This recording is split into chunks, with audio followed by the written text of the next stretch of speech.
Diabetesa da gaixotasun metaboliko kroniko bat, bere ezaugarri nagusiena da gorputzan intsulinaren jariaketa murriztuta dagoela edo ez dela intsulinari jariatzen edo erresistentzi bat sortzen dela intsulinaren efektuei, ezta.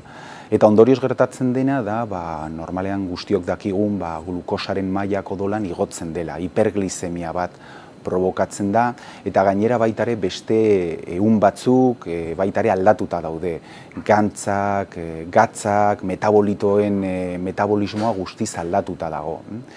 Normalean sintoma batzuk agertzen dira gaixotasun honetan, 3P bezala ezagutzen direnak, bat da poliuria, da gernu jariaketa handi bat izaten duela gaixoak, baitare polidipsia dela hain zuzen ere ematen dela egarri handi bat, etengabe egarritan dagoela gaixoak, eta polifagia, azken P hori, dela jateko estimulo edo nahi handiak sortzen direla. Eta baitare, esan behar duguna da, komplikazioak sortu daitezkela gaixotasunean urteak pasa bezala, batez ere tratamendua egokia ez bada.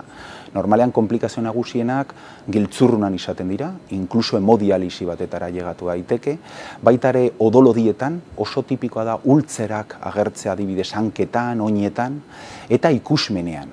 Dago gaixotasun bat dela retinopatia diabetikoa, inkluso arriskuan jarri daiteke gaixoaren ikusmena. Beraz, komplikazio asko sortu daitezke eta gastu sanitario handiko gaixoak izaten dira hauek. 3 diabetes mota bereizten dira, lehengoa deitzen da diabetes mota bat edo tipo bat deitzen dena.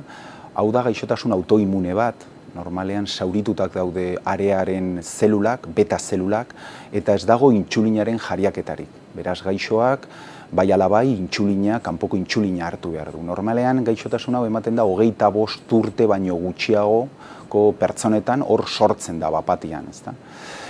Gero dago beste mota bat, dela bikoa, diabetes tipo 2 edo mota 2, hau da gaixotasun sindrome metaboliko bat, gertatzen dena da normalean 40 urtetik aurrera. Kasu honetan, area ez dago guztiz zaurituta, zeozer jariatzen du, hau da intsulina badago, baina normalean erresistentzi bat egoten da bere efektuei, eta ondorioz baitare glukosaren mailak igotzen dira. Gaixotasun hau erlazionatzen da baitare obesitate abdominalarekin, hipertentzioarekin, hau da beste faktore gehigarri batzuk egoten dira erlazionatuta. Eta hirugarrena deitzen da diabetes gestazionala, eta ematen da emakume haurdunetan, hau transitorioa da, denborala da, normalean umetxoa edo umetxoak izan ondoren berriro emakumea berreskuratzen du bere fisiologia. Ez da txantzetako arazo bat, segun ze larritasuna daukan, ama eta fetoaren bizitza konpromisu batean jarri daitezke, beraz oso ondo kontrolatzen da haurdunaldi prozesu horretan. Diabetesa tratatzeko, bai lehengo edo bigarren motatako diabetesak, lehengo tratamendu nagusina farmakologikoa izango litzateke, eta hor agertzen den lehengo tratamendu nagusiena intsulina exogenoak ematea. Hau da gaixoak intsulinak hartzea, hain zuzen ere, eskasi baduelako, proteina honetan. Intsulina mota ezberdinak daude, batzuk dira intsulina azkarrak, eta beste batzuk motelak, hain zuzen ere, bere iraupena gorputzan, azkarrago edo motelago ematen delako. Badaude baitare beste gaixo batzuk, direla diabetes tipo 2 dutenak, horiek batzutan intsulina hartu dezakete, baina baitare hartzen dituzte beste farmako batzuk direla antidiabetikos orales, horiek dira konprimatu batzuk, ahobidez hartzen direnak, eta metformina izaten da horietako farmako nagusiena. Hori baitare laguntzen duena da glukosa jeistea. Dena den baitare oso garrantzitsua da, esahastea, farmakos aparte, bizi ohiturak erregulatu, kontrolatu egin behar direlak. Hori izan nahi du, dieta on bat izan behar dutela gaixoek, eta kirola egin behar dela. Sedentarismoa arazo nagusi bat izan daiteke gaixo hauetan. Aurrerakuntza nagusienak alde batetik gertatu egin dira intsulinekin.